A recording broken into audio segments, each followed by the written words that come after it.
Next, we have our special speaker, a legend in the industry.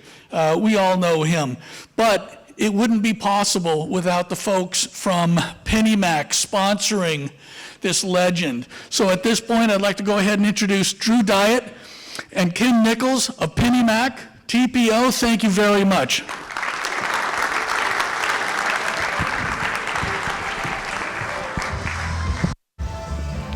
Thank you so much.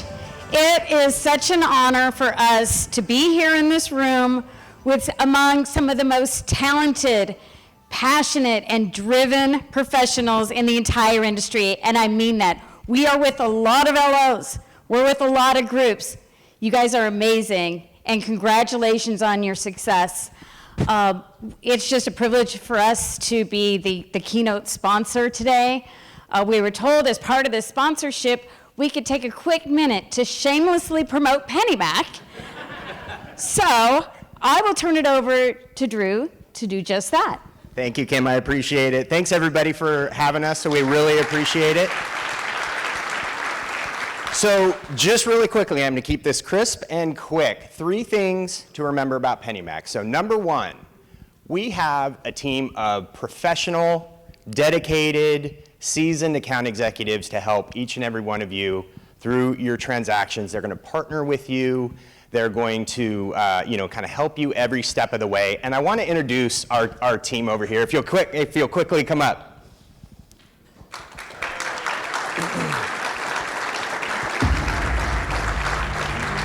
How can I help you win? Whoops. We've got the video playing. So Catherine Boyle. Angela Weathers. And Trisha Fox is our newest team member for C2. Thank you guys so much for everything you do. We appreciate you. So that's a reminder that this event is more than just showing up and talking about pricing and loan programs and guidelines. It's about human connection. There's just not enough of that in this industry. And so please, engage with the team here. We're here for you. We're here to connect, build a partnership, and promote your success. Absolutely. Number 2, we retain servicing. We have a $650 billion servicing portfolio. So nearly every loan that you do with us, we're going to keep. It's an award-winning servicing team. And it's very helpful for you because your clients are going to receive a consistent experience. We're going to help protect you all from any solicitation, and we give you partner signals if we see that you should be reaching out to your customer. So the retained servicing is just a key part of what we do here at PennyMac. And finally, number 3, we have some awesome non-agency type products, right? I think there's a lot of buzz in the room about our Jumbo AUS. I know that many of you have seen that and taken advantage of it. But I also want to mention that we have a investment property and second home option that we actually do sell on non-agency as well, priced very, very aggressively. And finally, we have our closed-end second program. And it is a home equity loan, not a home equity line. It's a non-agency that we have that we sell on the secondary market. And there's some amazing guidelines that are available on that to help those customers who might want cash out, right? And they don't want to touch their low interest rate on the first. So it's a good way for you to keep in contact with your borrowers. Those 3 kind of non-agency options are in addition to our traditional Fannie, Freddie, Govy stuff that we have to do. So the 3 things at PennyMac: professional, seasoned, dedicated account executives, retained servicing, and some awesome non-agency options for you. I'm going to hand it back to Kim. And at this point, we're going to queue up a video to introduce our keynote speaker. How can I help you win? You're not judged by how many clients you have. You are judged by the impact you make on each client. I got to be out of my own comfort zone. I got to do things differently if I want different results. I learned that if you wait too long and procrastinate, the chances are the dream is going to pass you by. Can you change that game by Monday? Yes. Promise? Yes. Your conversion is not a function of how cool you think your pitch is. That's not influence. What is that? Digital noise. How do I, in one phrase, eliminate my competition? People don't care about the product until they know how much you care about them. And if I can be your partner to help you experience the emotional goodness that resides inside of you to pull out that greatness, I want to be that person. Welcome. Welcome, Todd. Duncan. Appreciate it, man. Thank you for being here. Thank you, Kim. Appreciate it.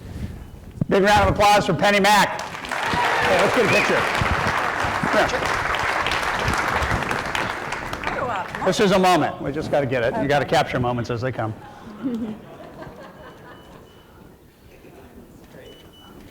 Go, Elijah. Thanks, guys. Thank you, Todd. All right, so introduced as a legend. Could be worse. 2 weeks ago, I was introduced as the Todd father. That goes back pretty far. So, hey, great to be here. Great to have this theme of connect and building, right? How many of you really, truly see and have a deep desire to build your mortgage practice? Now, I need to hear it. I need to hear it. All right. Okay. So let me tell you the first thing that is required vis-a-vis this video. You guys ready? History is filled with almosts, with those who almost adventured, who almost achieved, but ultimately, for them it proved to be too much. Then there are others, the ones who embrace the moment and commit. And in these moments of truth, these men and women, these mere mortals, just like you and me, as they peer over the edge, they calm their minds and steel their nerves with 4 simple words that have been whispered by the intrepid since the time of the Romans. Fortune favors the brave. So to build, what do you have to be? You have to be brave, you have to be bold, and you have to not let circumstances take over. So what does that require? We start off with just an image, and we start off, what does it mean to be a top producer mentally? What do you have to act like, think like, and be like before you will ever be brave and bold enough to do like, right? So you see an image here, and it's a glass, and there's a level of water in it. And the fundamental decision that has to be made not only every morning, but every minute of the day is which part of the glass are you, right? And so we have this line that starts everything. And you're either below the line, or you're above the line. And in hard markets, the better you get, the more likely you are to be above the line. In hard markets, the worse you are and the more likely you are to stay average and not change and adapt, you're probably going to be below. But if we talk about the psychology of winning, what we talk about is your angle and is your bent and is your building dream strong enough so that you are optimistic and not pessimistic? What do you say to yourself each and every day, in each and every moment? And what I want to talk about is 3 things that will change everything. But before I talk about the 3 things, I have to talk to you about mindset. I have to talk to you about how do you see the market. Jay and I were laughing at each other because my first loan I closed was an 18% FHA loan with 6 points. And the market sucked, and everybody said nobody's buying, and the sky is falling, and consumer confidence was an all-time low. Prime was 21%. Piggyback first and seconds were 19%. The market was horrible. The sky is falling. Nobody's going to buy. Nobody's going to buy. And about 80% of loan officers quit because everybody said nobody's going to buy. So I had a button made up that said, rumor has it we're in a recession. I'm not participating. And I chose right then and there to have a positive outlook in a negative market. And that's the challenge I want to put forth to you. You're a sales athlete. You're not a loan officer. Change your title. Stop thinking about being an LO anything. Start thinking about being one of the kings and queens of the advice revolution and become a sales athlete at C2 Financial. You're a pro. You need to be your best version of yourself each and every day, and that's a mindset decision before it is any decision. And so I look at this and I think about positivity. Is this thing working? Boom.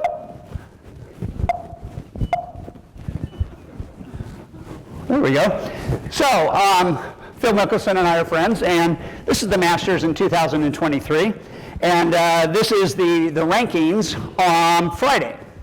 So Brooks Koepka's in top, Ram's behind him, and Phil Mickelson is down here tied for 10th with 3 other golfers. So what's important right now if you're Friday and you got 2 more days to go and you're tied for 10th and you'd like to win the Masters? What's required? Yeah, this is not hard questions, guys. What is required?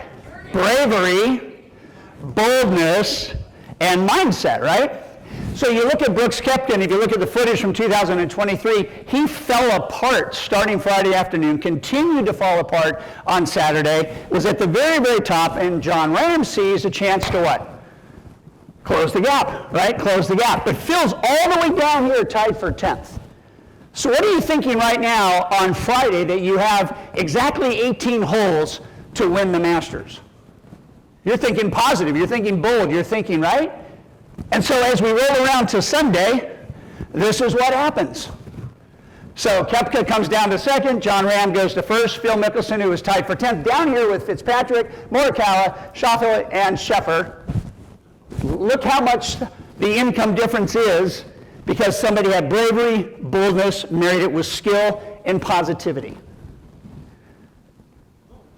And the question is, a sales athlete who helps people build wealth through real estate is what's your mindset every single day about the next day and the moment that we're starting right now. So here's what Phil said. We were having a chat and he goes, you know, I think the only thing I was thinking about is the only shot I can control is the shot I'm about to make. I cannot change the shot that what? Got me here. I can't even plan the next shot, right? Because I kind of know where I want it to land, but I don't know exactly where it's going to land. So the only thing that matters is what? Right now. Here's the deal. It's now, and then it's next, and then it's never. What am I doing now? What am I doing next? And how am I creating capacity by never doing all these other things? David talked about duplication, right? I love this, right? This is on the 18th hole, the day that he pins it on the green. And you look at that and you go, okay, the difference between 400,000 and 1,000,005 was 2 days of excellence, bravery, boldness, and skill. Do you see that for you? That's a question you're allowed to answer. Do you see this for you? So here's the biggest decision I made when I was 23 years old. I made the decision I would not pursue transactions. I made the decision I would pursue relationships. I bet the farm as a 23-year-old because I had a mentor in my 92nd day that was kind enough to show me the way, to illuminate the path, and said, forget about getting loans. The loans are a byproduct of the depth of your relationships. And so I asked him, I said, how did you come up with that? And he goes, I learned that transactions will make you a living, but relationships will make you a fortune. And so at 23, and for all the way until yesterday, I'm a relationship guy. And the question is, do you understand that client share is more important than market share? Do you understand that getting more from the people you're serving is better than getting wide with the people you try to serve? Do you see that fundamentally as an idea? And so the question is, if we're really building, which I think all of you want to build, hands up if you want to build, hands up if you want to make more money, hands up if you want to work less hours, hands up if you want less stress. Okay, if you want all that you just said you want, it's about relationships. And so what's interesting is we look at this law. And I'm only going to share 3 laws with you in the quick 40 minutes I have with you. This law changes everything. This is called the law of the ladder. And the law of the ladder says the success that you achieve is directly related to the steps that you conceive. In other words, what is your plan? Mickelson had a plan. C2 Financial has a plan. A professional quarterback has a plan. Anybody that's a high net worth individual has a plan, had a plan, and will continue to plan. But if you wake up every day and you don't know how this transfers into the next bold step and the next brave move, you will get the business that kind of comes. And sadly, too many people in this business, the business flow they get is more accidental than it is purposeful and intentional. Right place, right time, been working with somebody for a while, haven't screwed up a loan, so you get the next one. The pressure's enormous, right? You're only as good as your last deal, right? Do you ever feel that pressure? So what I want you to think about is I want you to think about, what does the ladder actually look like? What does it really look like if I want to be, I don't know, a $1.5 million a year earner, or a $2.5 million a year earner, or a $5 million a year earner? It requires boldness and it requires bravery, and it requires a very simple formula. So here's a simple formula that I got from this guy that said relationships are all that matters. He said, what you need to do is you need to talk to borrowers for 4 hours a day. You need to get good enough in those conversations that at least one of those borrowers apply, and 90% of the time that borrower will close. You need to do that 5 days a week, 4 hours a day, and you need to get your consultations down to about 30 minutes. Okay, give or take an extra 15 overflow, you can talk to 4 borrowers in 4 hours. Then you can do everything else. And he said, have your borrower conversations before you get sucked into everything else. So I started doing the math, and he said, if you do this, and you meet with 80 people a month, and you're only getting 1 a day to say yes, you have 20 people a month that say yes, and 90% of those close, so you're at 18 fundings a month. So do the math on 18 fundings, 4 hours a day, 4 borrower conversations, and one of them applies and 90% of them close. How much money would you be making? The answer is more, I think, right? So what matters most for a sales athlete that's in a straight commission business? Play the game that pays the most. And the game that plays the most is borrower consultations fed to you by relationships. And when you understand scoring and you understand metrics, scoring and metrics means that whatever somebody says that they can refer to me on a weekly basis, I have to be in partnership with that person deep enough to make sure that we trust each other, that I can actually say, hey, it's Thursday, I've had no conversations yet, what's it going to look like between Friday and Monday? And to have those conversations. So watch how this works. So if I need 80 borrower consultations, then the number I have to pick is what's the right referral flow per partner. And so let's just make it real simple. 80 consultations, let's say it's 8 per partner. How many partners do I need? 10. 10 relationships, not 20 friends, not 30 people you know, but 10 relationships. And the goal is to mutually, through the other 2 laws I'm going to show you, the goal is mutually to make sure that the 2 of you together, in a 30-day period of time, have 8 borrowers to talk to. Now listen. If I close 18 loans, I make a good living. Yes? I don't want to talk to more borrowers. I want to get more of the borrowers I'm talking to say yes. So watch this. A year from now, you commit to this plan and you build this kind of law of the ladder for you, and you're thinking about the next 10 months, and you start to think, okay, what if I get so good, the same 4 borrower conversations now go to 2 applications where 90% of those close? I have now been at sales athlete elite status, closing 360 loans a year. But what if I want to make millions of dollars? Do I have to talk to more than 4 borrowers? No, I just got to get a little bit better, and I got to get 3 to say yes. And now I'm at 540 fundings. Somebody do the math right now on your average commission. 540 fundings times your average commission, how much money is that? Somebody do it real quick. Time is ticking. Time is money. Let's go. Diane's going to get it. I feel it. $4 million bucks. What would you do with $4 million? Here's the answer. Anything you want. I mean, seriously, anything you want, right? So the question is, you're trading life force for money. That's all we do in sales, is we trade life force to make a difference and get some kind of economic ROI from that. Am I right? Okay, so now watch what begins to happen here.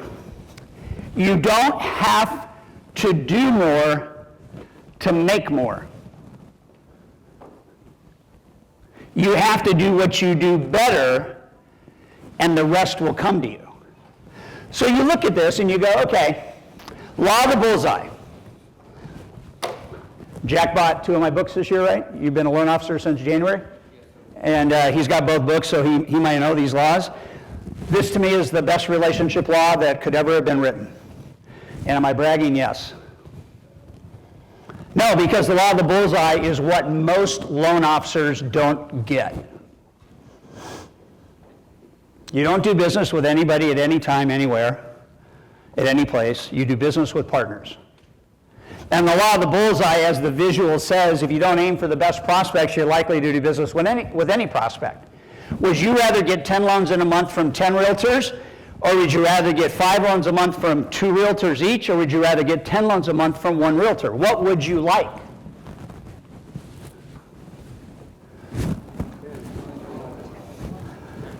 Get more from less.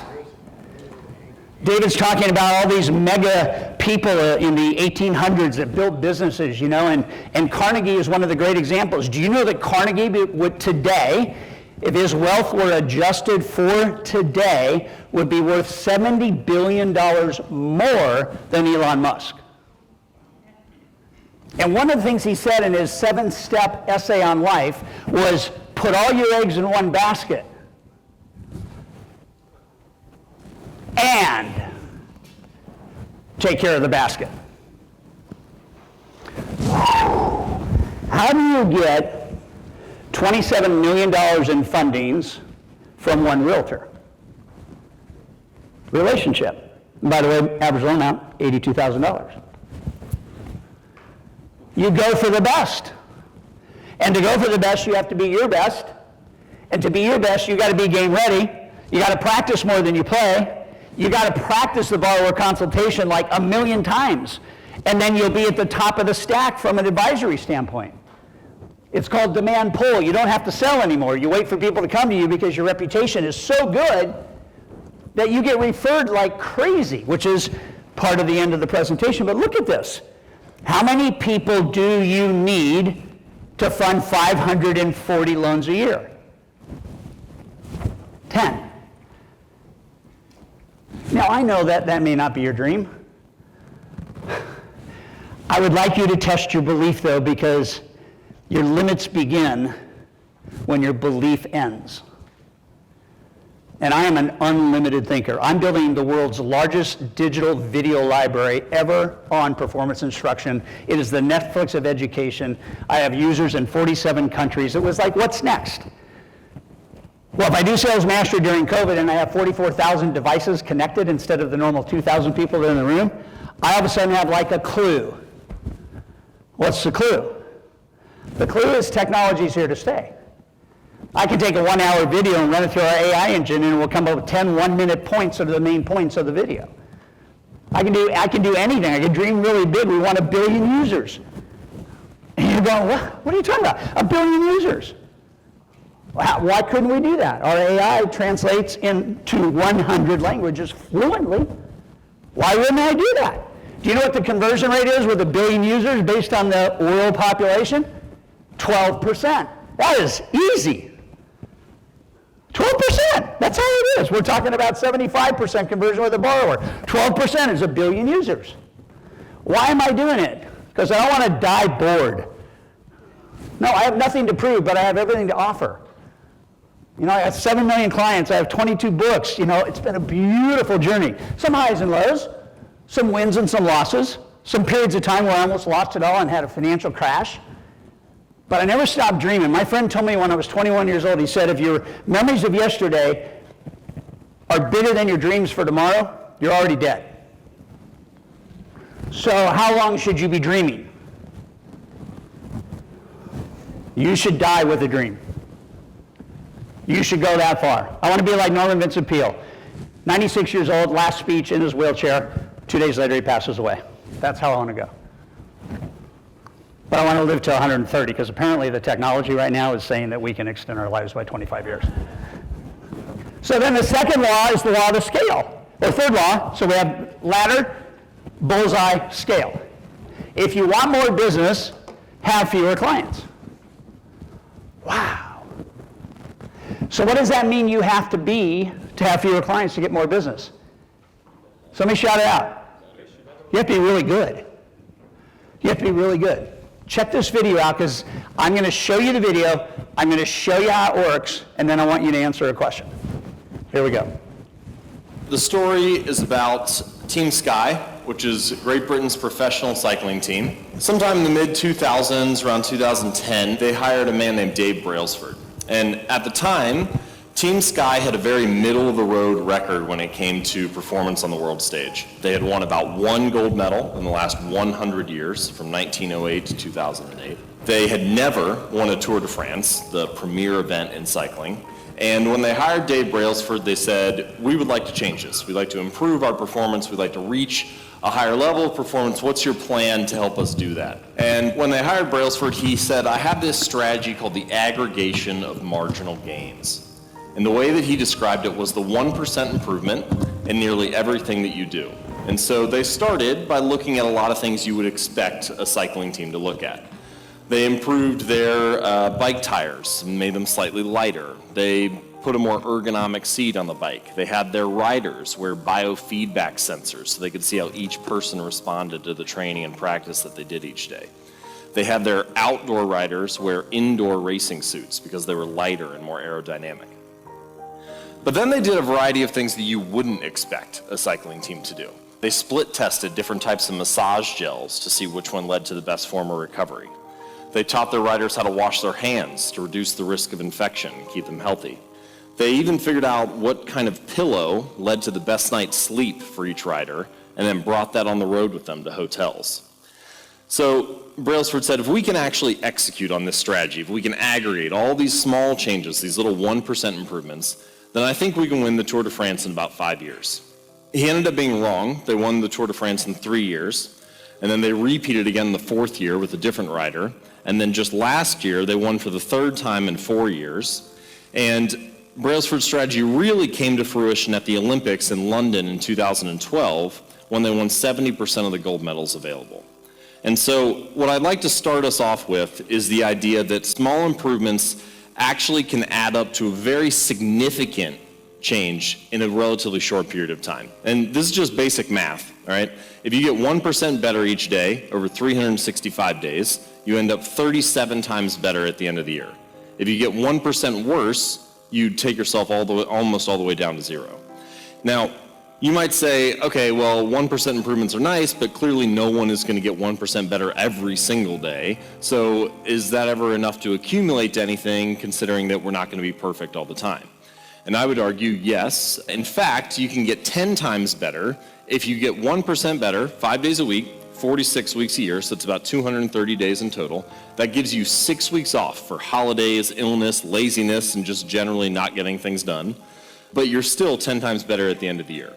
And what I would like to propose is that the way to do this is not by setting better goals for ourselves or at our organizations, but by building better systems and obtaining better habits.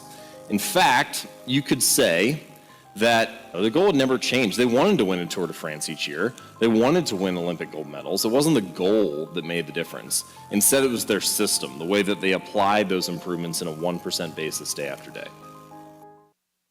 Question becomes, what is your conversion system? Okay, so we know 1% a day is getting better at something, right? I would ask yourself in this moment, what is the one thing that makes the biggest impact, that if you were to commit for 1 year to become 1% better a day, or maybe even a week, what would that do to your business? My early speech coach said, never do a speech without dropping a few transformational bombs. And one of the transformational bombs is you can make 4 times the money in 1/4 of the time if you get really, really good. And you are trading life force, right? You're giving hours for revenue. And I'd like to propose that if you chose one thing to get really, really good at, the revenue would buy back your hours. And you could go from 8 hours to 4, you could go from 10 hours to 6. It doesn't matter to me. The better you get at business, the better business gets for you. And I would argue it's not about getting 1% better seeing more people. It's about getting 1% better with the people that you are referred to, that have a referral system with you, that those people say yes and close. Because when those people say yes and close, what you do is you unlock a referral universe, and the referral universe that we've built for some very successful sales athletes in the mortgage business is 500 loyal clients, 4 referrals every 5 years, $5,000 a loan, $20,000 a year per client in that group of 500 is $10 million in residual income. Divided by 5 is $2 million a year, serving the 500 people that you have done a masterful job converting into a relationship with you. And the whole goal of being an entrepreneur in business and being a sales athlete, helping people build wealth through real estate, the whole goal is to help them build wealth through real estate, which does not happen on the first loan. It happens like the other day, I got a report on the weekly roadmap that the average borrower in America for 35 years is going to have 11 transactions. So part of the relationship is what? You ready? If you want your clients for life, you must talk to them during their life. This one and done is the fast track to exhaustion. Financial freedom is one of the most beautiful things you will ever have, and shockingly, it's not that difficult. And so we look at this and we go, okay, what is this guy actually, this legend, actually talking about? So this is somebody that was in our coaching group, and in a year's period of time, he had these 4 numbers in the middle, right? 325, 217, 79, and 66. He sat down with me at a conference in Dallas and he said, I want to double my business. What would you recommend? So I said, okay, let's just take a look at this. So my high trust pre-qual conversations, I had 325. I had 217 credit pulls. So the delta there is 108 that he talked to that did not do a credit pull. The 217 that did a credit pull that went into a triggered loan, the delta there is 138.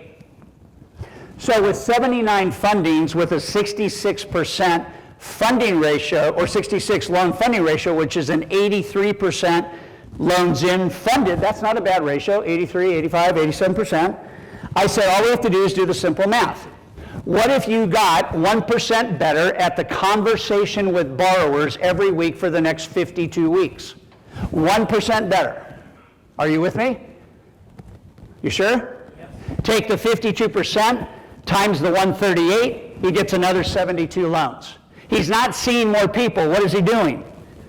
He's doing a better job with the people he has already seen. So we look at this and we take the 83% funding rate, so he did 66 loans without doing what I'm talking about. We add another 59 loans. So the 59 loans times his average loan amount, $386,000, is $22 million in more fundings by getting 1% better a week at one thing. Are you with me? Yes. Now watch what happens here. $22,774,000 at 120 basis points is an increase in income of $273,228 for getting 1% better at what? One thing.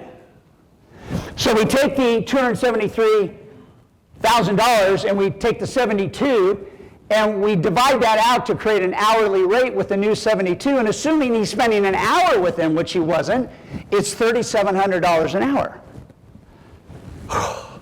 Hello? And this is on a piece of paper, handwritten out. And that's what he did. And the following year, he did $51 million in volume. This was 2022. Why am I giving this to you? Why am I sharing this with you? Because you certainly don't want to take your 325 consultations to 650. That's the stupidest thing in the world. No, we're already trying to buy time back, right? Let's get better. That's what building is all about. And ironically, C2, connect. My favorite word on the planet is connect. So watch what happens.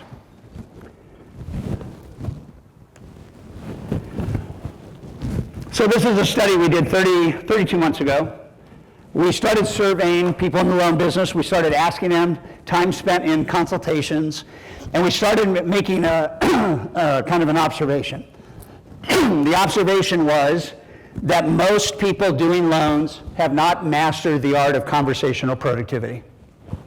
What do you think conversational productivity means? Less questions, more value.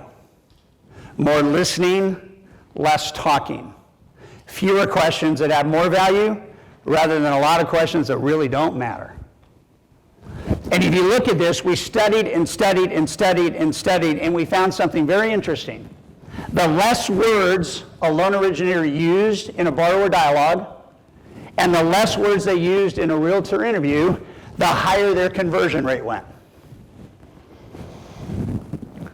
What would happen if you cut your talk time by 75% and took your borrower conversion to 78%? What would happen? And you know why we talk too much? Because we're focused on the deal and not the relationship. And I really want you to understand this, because at the end of the day, you could actually ask one question that could close the deal. And I want this little monkey on your shoulder, starting on the next conversation you have. Shut up. Shut up. Shut up. Stop talking. Stop talking. You're losing. And the question is, how long would it take for you to practice one great question? I'll give you an example. So we have this white paper called Talk Less, Sell More. And Talk Less, Sell More talks about this idea, and I'll speak to the borrower. I will not speak just to the realtor, but I'll speak to the borrower issue.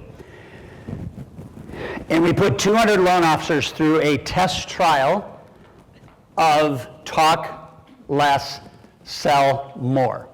And we put them on a 30-day assignment. And we said, we're going to get back together in 30 days. We want you to think 30 days from now that you're going to be able to tell us a story about how you asked one question and closed the deal. Is this interesting?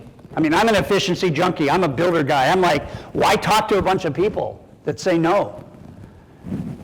So Tim is in Portland, Oregon. He's got a husband and wife that are moving from Alaska, relocating. The company's doing a transfer of about probably 100 employees to Portland. So Tim talks to his local realtor, connects with the realtor up in Alaska, has the husband and wife on Zoom, right? Does just a little pleasantry of kind of introducing and maybe a minute or so. And then he goes like this. Before we get into any detail, that's a script. What would it mean to you to own a home? 10 words. And Tim's telling the story that the wife cannot keep it together. She is bawling her eyes out on Zoom. And the husband quickly follows. And Tim remembers me saying, when the emotion flows, shut up. Code, let them cry for as long as it takes for them to stop crying. A couple minutes later, the husband says, if we could own a home, we'd be the first family in the history of our family lineage to own real estate. Ready for the close? You should just have goosebumps all over the place right now. I'm going to make that happen for you. Let's get started.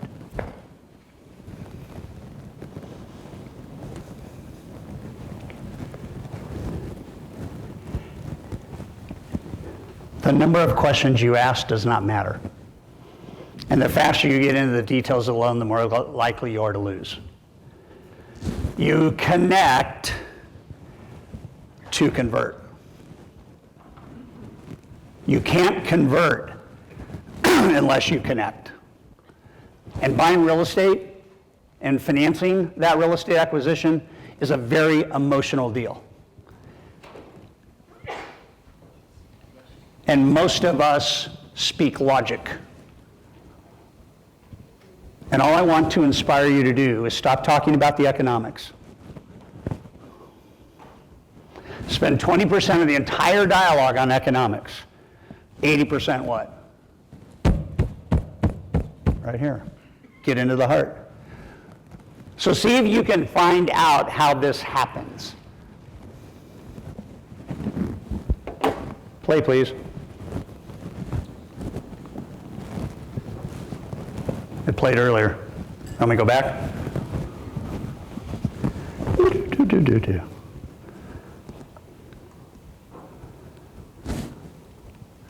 Can you hit a play button? Price? Yes. All right. Let's talk turkey. What firm are you with? I don't even remember. I'm with Triple Mint. Triple Mint. Yeah. What happened to Double Mint? I'm kidding. I'm not familiar with Triple Mint. I'm not either. Relative to all the other brokerages in the city, not only are we small, we're new. So we're still getting that brand recognition that other people have worked decades for. We've really started to explode in the last year, so it's not a huge surprise to me that you haven't heard of us. Okay. But you're about to start hearing a lot about us, that's for sure. Good. Fantastic. That's good. You know, we've been out of the market for a decade. We really don't have a frame of reference of what the space is worth. Right. There's no comps for this. Nothing super direct. As much as so many of your upgrades take the value up, and up, there are some challenges. It's really, really cool, but you remove all your stuff and someone's left with a big, dark ground floor man cave. Right. And so that's really, really only gonna work for a certain amount of people. Maybe even a nightlife person. You might even get some celebrity attention on this, but just somebody who really wants something very unique and a property that they can show off. So here's what I would say. It's a 4,000 square foot, 2-bedroom. Right. Anybody searching above $6 million is putting a minimum of 3 bedrooms. Okay. And I don't care which neighborhood that is. So we're gonna have to list it 5.5. 5.5. Yeah. I would say 5.5. It's a little bit lower than we were thinking. Yeah, and we were kind of hoping to have a 6 in front of it. I think we'd probably rather be in up closer to the 6 number. I want that for you as well. I'm just trying to be realistic. 85% of marketing a property is how you price it. The market is funky and there's a lot of inventory. I'm more ready to sell and try something new and maybe find a new space. Corey's a little bit more apprehensive, but I'm a little on the fence, I have to be honest. I mean, this was really a true labor of love. You know, every day I'm oscillating back and forth. Well, Jackie and I will talk and we'll let you reach out know. to you. Awesome. Great Thank you so much meeting for you. having me. Very cool space. Thank you. You know, everybody says they're not ready, and it's just because they're digesting the financial side of everything. If somebody's not ready emotionally, I like to give them space. It was so nice to meet you. It was interesting because I could tell she's ready. She wants to go do another project, and I just told her how much money she's gonna have to go do it with, and now she's gonna close the deal for me behind the scenes. Take care. he's adorable. Yeah, he's very sweet. Great energy. So I have a question. Sure. What are you passionate about? Creating, designing. I mean, that rings true to me when I look through this space. You've been here for 10 years, you go and find something else, and you do it even better. Picasso wasn't done after one, right? Even if he thought he had one masterpiece, he kept going. It's true. That's a good analogy, Yeah. Ryan. People meet with real estate agents because they want to sell. When I hear from somebody, they say, well, we're not really ready. Yes, you are. You called me. Well, there's no better time to decide than now. You've made this painting. Let someone come in here and pay you the most amount of money possible for it. Let's go paint another painting together. That sounds really good. Listen, I can tell that you're ready. You're ready. You want to go paint that next painting? Mm-hmm. Are you ready? I think we could take a shot with you. You want to try it? Sure. Let's do it. Want to go find the next canvas? Yeah. Yeah? Yeah? Thank you. Perfect. Thank you. Yeah, I'm very absolutely. excited. I'm super excited. Time kills deals. And if I give them time to think, another broker is going to come in and that person's going to close them in the room. That's what selling is. So it'd be great. Star broker, another one. I'll send you paperwork. You can't change your mind now. I'm going to leave really quickly, okay? So just as we wrap up here, the idea in that vignette is no matter how much talking was going on with both brokers, right, Tyler and Ryan, it took one question to change the dialogue of the conversation. And it took an emotional word picture, not anything about a seller net sheet, not anything about anything economically, none of that mattered. At the end, what happened is, what are you passionate about? Ask every realtor that in the next 4 weeks, it'll blow your mind. And your commitment as you leave here today is understand that we do this every single day. And your mindset matters, your business plan matters, the connection matters, and when you connect on a business plan and convert, then that matters more than anything. Get your phones out, take a screenshot of this slide, because the way that we treat a borrower is the influence the borrower will have on what's called word of mouth. And word of mouth is adds 2 times more the lifetime value, okay, and twice as many customers. And because I don't want to run out of time, if you screenshot this, these are the 10 opportunities for you to ask for a referral during a transaction. And I'm going to tell you right now, if you don't engage a borrower into a referral universe, then when the loan closes and they get the keys and you don't have that embedded idea that you're here to earn their business and to serve them for life, right there, 10 opportunities to generate referrals per transaction. Pick 3 of your favorites and get 1% better at those. Fair? Okay, how many of you have the 3 ideas I needed you to get? Wait. How many of you have the 3 laws I asked you to get? Do you understand the main thread of the presentation was what? Relationships. How are relationships served? Connection. Connection happens first, and what happens after that? Conversion. What happens after conversion? Client for life. Penny Mac, thank you very much for having me here. C2 Financial, thank you very much. Love you guys. Take care.